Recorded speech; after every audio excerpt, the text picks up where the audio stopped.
my pleasure to introduce, well, 4-time mayor, 5-time city council board member, Mike Rotkin. Thank you for being on my show, Mike. Thanks for inviting me on. This is great to have you here. Oh, by the way, we do have a phone line. If we can put it up, we do take calls on this live show. Oh, get ready, because anybody's interested. I know, basically, I have so much to talk about that I don't know if we'll have time for calls. But I have a few questions for you. But basically, when did you exactly begin your involvement in politics in Santa Cruz? It goes back some time. Well, I came to Santa Cruz in 1969 for a summer job, and almost like, probably minutes after I got here, I was doing anti-war work against the war in Vietnam. Okay. And pretty quickly got caught up in the then early environmental politics in Santa Cruz, things like that. But my first electoral stuff was in 1979 when I ran for city council. And if you had told me I was going to be on a city council even 6 months earlier, I would have laughed in your face. I ran a protest campaign, and I ran as an open socialist feminist for office, and I knew I would never be elected. It was just supposed to let people know there were voters out there on the west side. Okay. And then I came in first out of 19 candidates, and there I was on the city council. I discovered they don't just meet in the evening, they meet twice a month, things I didn't have any idea. And things I don't know anything about, like tractor bids, became important issues in my life. Well, there's so many things, and I'm not going to get on to this yet, of other hobbies and habits that incorporate your time, like folk singing in bars. It's on your website. Okay. Will you do a song for us today? You didn't bring my guitar, but otherwise I would have. Okay, well, invite me back. I'll be happy. Some other time, that would be great. What things in Santa Cruz do you find unique about this community that tend to be in other communities? Well, it might not be unique to Santa Cruz. We're one of the few places where people don't talk much about the weather, but they all talk about the climate. More seriously. It's an activist town, and compared to other communities, we just have more people who are active in local things. Whether it might just be sports stuff or clubs or something, but a lot of people active in politics. Our registration rates here are like, typically it's about 50% nationally. We have 70% registration rates.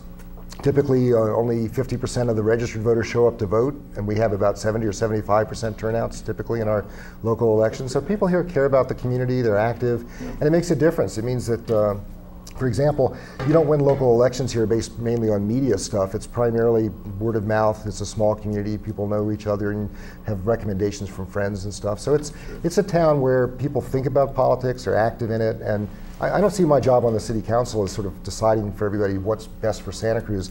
My job is really to help the citizens make these kinds of decisions, put stuff in front of the public, get them involved in the process. Well, you've been good at being involved, and that's one thing. I looked into this, no other mayor in the history of Santa Cruz has had 4 terms. No, it's something new. Thank you. Okay, I mean, really, I just want to know those. Thanks. And well, a couple of things that you've been involved in is creating a green belt around Santa Cruz. Can you tell us a little bit about your experience in that? Yeah, lots of communities talk about fighting urban sprawl. It's pretty typical in the United States, in fact, the rest of the urbanized world. And we actually managed in Santa Cruz to buy up the land as a community around our city, so we're not going to have urban sprawl up to, we're going to have wildlands up on the north coast and agriculture and out into the woods up above the university and so forth. Most communities, those would be sort of areas of growing suburban sprawl and all the kind of pollution and other problems that come with that. Right. And so we've got a fairly compact community. It does mean some density inside the middle of it, but it really means, again, it's sort of the idea of having a community that's identifiable. You know when you live in Santa Cruz. I've been in the League of California Cities meetings, literally, where people from different cities in what we think of as LA, they actually have some cities inside of LA. Yes. And I had people who have been on city councils for decades, didn't know where the boundary was between their 2 cities, which I just thought is kind of typical of the difference between the kind of amorphousness of sprawl in Southern California versus what we're trying to do here in Santa Cruz. Well, some of this is carrying over to the UCSC, some debacle actually by now. It's easily environmental issues regarding the sprawl and also population issues with the students. And is there any clarity developing between the City Council and the UCSC? Unfortunately, the university is a huge bureaucracy, and I used to joke about it, but it doesn't seem so funny anymore. It's like Palatine Hill in Rome, isn't it? Well, it's an institution where there's like something like 135,000 employees of the university. And every one of them can say no to a proposal, but not any one of them can possibly say yes. So it's very hard to like come to agreement with the University of California. Yeah. And we're facing a problem now because they want to bring a lot of new students to campus. And I'm not against the idea of having more students there, but they've got to deal with the traffic problems, the housing problems, and those kinds of things if they're going to bring more students. And they really haven't done that. So our problem's not even so much the local administration. The decisions are being made in Oakland. And we don't really have control over it. So right now, there's 9 suits between the city and the university, which is not, not happy. We'd rather be working stuff out with them, but that's sort of what it takes to make that stuff work. So we're gonna be in court, and oh boy, maybe we'd like to settle it. I think on both sides locally, we'd like to try and work stuff out, but we need some commitments. It's not enough just to say, oh, we'll try and do what we can. No, we need some answers for how will they transport another 5,000 students. Well, there's a lot of questions regarding around the size of Santa Cruz and what it can inhabit in general, and there's other issues. The issue of like whether there's water for this. We're already looking at a drought right now and having to build a desal plant. We don't have the water for an infinite expansion of the campus, right. So they really need to begin thinking about how they're going to deal with water, traffic, housing, those kinds of issues. The infrastructure stuff does make a difference to the local community, and I know a lot of people in Santa Cruz have just sort of had it. It's just enough growth, enough pressure. And I don't think they're anti-student or anti-university, but they're just against the scale of what's being pressed on us. And I don't blame the students for that, I blame the institution. Well, hopefully some of these things will come to resolve here soon. Another thing that was out of Oakland, though, the actual in '96 when the Highway 1 was decided to be widened, and the wonderful River Street sign came along with. Are you insane? No, did you guys actually see the sign? And it's funny. And you were against the whole thing, I know that. Yeah, this is one of the sort of amusing things about democracy. You let people make decisions, they make the decisions they make. And basically the people who live and work on River Street decided they wanted to have these incredibly, from my point of view, ugly yellow lampposts because they wanted a kind of a urban style, something to distinguish River Street from downtown. Well, they succeeded. Atlanta Boardwalk, I heard about. And then they wanted the sign that would identify River Street as its own place, and they picked the sign. And I actually made the comment way before the sign went up. I said, look at this picture. When this thing goes up, I love this because I love controversy. When this goes up, you're going to have controversy, and I guess I was right. Oh yeah, of course. Well, you were right, and you were against the widening of the. What other solutions were you suggesting? Basically, expanding the bus system or expanding other ways of not just expand it, but we need express routes. People don't want to sort of wander around on a bus from stop to stop. We need buses that pick up people in a small area and take them quickly where they need to go, and we can design that kind of a bus system. We also need. There's not that you can't do anything about the highway itself. They probably need metering lights on the ramps and things like that. Yeah. But the idea of widening, the people who support the widening have studied what the impacts are. And basically we're talking about pouring about $500 million, that's with a B, $500 million into widening the highway. Yeah. And in the end, you would save 1 minute in time between now and Watsonville. And I'm sorry, we can think of a lot of things to do with $1 billion better than like speeding up your trip to Watsonville by a minute. It's not a good use of public funds. No, and eventually we'll get to the point where we're going to have to do that anyways. Our hand will be forced. But we do have a sign controversy brewing in Santa Cruz. Are you aware of this? Oh, yeah. Well, it's beginning. It's taking odd glowing. It's glowing. It's doing weird things, and we covered it later. You'll see a video of it, but. I wasn't sure if you were aware of that. I may not be. Maybe this is something it could be. I don't know everything going on in Santa Cruz. Well, you will if you watch this show. All right. So, and also, I wanted to touch upon what's going on in the Pacific Avenue. There's cleaning up, and it's always going to be a problem with people drifting through and homelessness, and also with the sleeping ban, which is almost like a Band-Aid on a severed arm. It's like. What elements are you currently working with right now? Basically, there's a cycle that happens on Pacific Avenue. Mm-hmm. Things get out of hand. People start. It's legal to panhandle on Pacific Avenue. We're one of the few city councils in the country that says, fine, panhandle, it's great. But don't do it in an aggressive way. And so we have very specific laws about you can panhandle, but you can't block somebody's way. No. You can't follow them down the street cursing at them because they didn't give you money. You can't gang up on somebody with 3 people and ask them for spare change. That's not, well, should we have zones where this can't happen? But not even that. I think the point is, people should be able to sort of say spare change, but not, basically block somebody, aggressively go after them for money. No. And what happens is, when we strictly enforce those ordinances, we get compliance. We don't even have to arrest anybody under them. The police go out and they say that's against the law, and all of a sudden people go, oh, okay. They start to like be a little more reasonable in how they panhandle, a little bit more reasonable in how they hang out. Sure. And then after a while, the police kind of let up on it. It sort of builds up over time, and eventually people start to aggressively panhandle again, and we start getting complaints. Everybody goes completely nuts over it. So then the police begin to step up the enforcement. Right now we're in one of these step up the enforcement mode periods, but I've been through about 4 or 5 of these cycles, and it doesn't go away. And I mean, you can't get rid of homelessness with 6 million homeless people in America by anything the city of Santa Cruz can do. And it's like we could decide to say, we're going to give everybody free meals, free beds, come on and sleep where you want, do whatever you want to do. All we'll do is invite more people to our town. We're not going to end the problem. So we've tried to work on programs that actually get people in transition who are homeless, people who need support.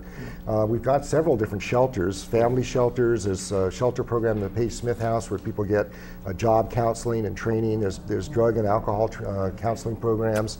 So we've got a lot of stuff going on. We're one of the few cities in the country that gives people hot showers and free. We're small enough to do that. Free hot showers. You can lock up your backpack in a locker we provide for free, so you don't have to drag it around all day with you or with a shopping cart or something.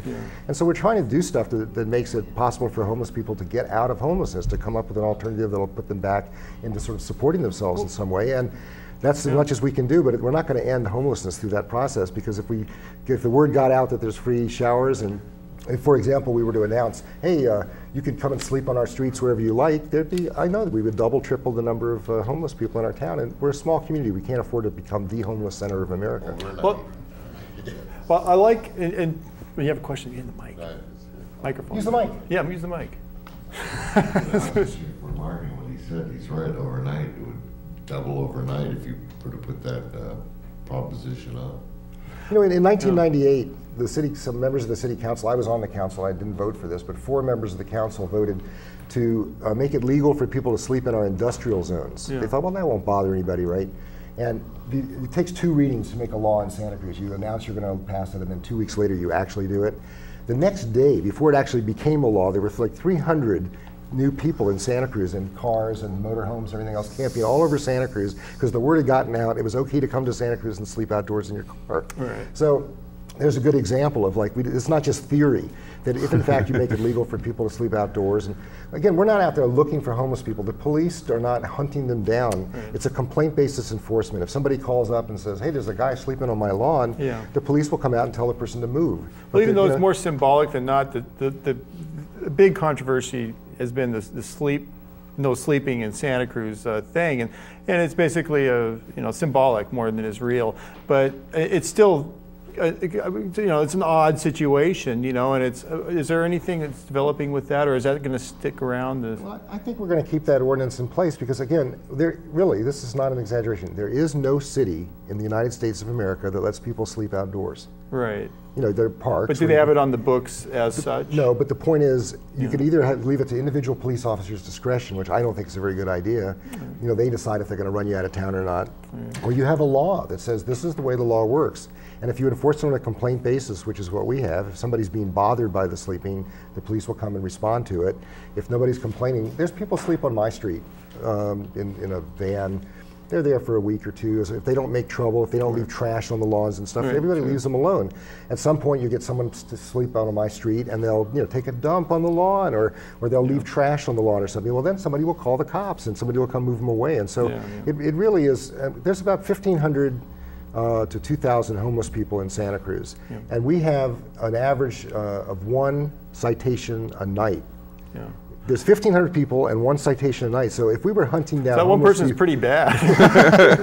The point is, it's different people, and if it, I mean, if it were a serious, if it really were the police were out looking for homeless people, we would have 1,000 people popped every night, and that's not what we're about. It's really just trying to sort of make sure that we don't have some reputation as the place you can sleep outdoors in America, because we just can't afford it. What I like is, some of the things that have been going on in San Francisco with Gavin Newsom, and there are programs and things that can work, and if more attention is put into it in a general way, we can figure these things out. Right now we have good shelter space, not totally adequate, but pretty good shelter space in the winter months, not in the summer. We only have about 40 beds in the summer. We have a couple hundred, 250 in the wintertime.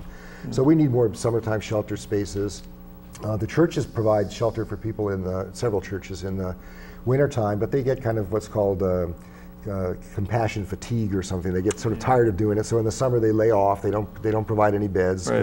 It's nice outdoors or whatever. Oh, yeah, and then they pick it up again in November. They start providing beds for people again. And we need to find some more permanent shelter space for homeless folks in the summertime. It's not that we've done everything we can do. There's more to be done for sure. Well, I'm looking forward to seeing all the wonderful changes that could occur. And I have another thing I want to bring up with you. You were mayor, I think, 1986, 87? You served the term. Now the Lost Boys movie, okay. What's that? Line, they say that's one of my favorite movies. They got this scene where they say, well, we could go to the city council. They go, oh, they're all vampires too. Yeah. Well, that's what I was going to ask you right out, but you just answered me though. So. Yeah, it's true. Well, you kept the movie from saying Santa Cruz. Did they ask? They called it Santa Paula. We didn't know. Santa Carla. It was Santa Paula. Yeah, but they didn't ask us. That was their own decision, I guess. Okay. No. Well, we're finding more Lost Boys around here now, and we're probably going to be right in the middle of it, and we'll see how that turns out. I'm sure we're all vampires already. We just don't know it ourselves. That's the problem. Well, that's what my show's going to be about. Now, a few of the things that you've been working as hobbies on. If you've been a 4th grade teacher. Yeah. A lifeguard, swimming coach, very nice. Folk singer in bars. Where else in bars? Anywhere else? Just in bars?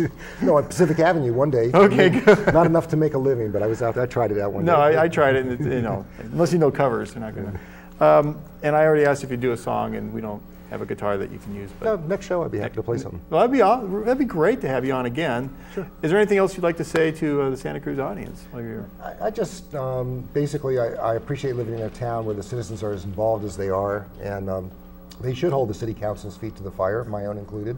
And when people see things they don't like or their problems, they should contact somebody and do something about it. It's really important, I think, to live in a community where you don't have to suffer stuff quietly and put up with it.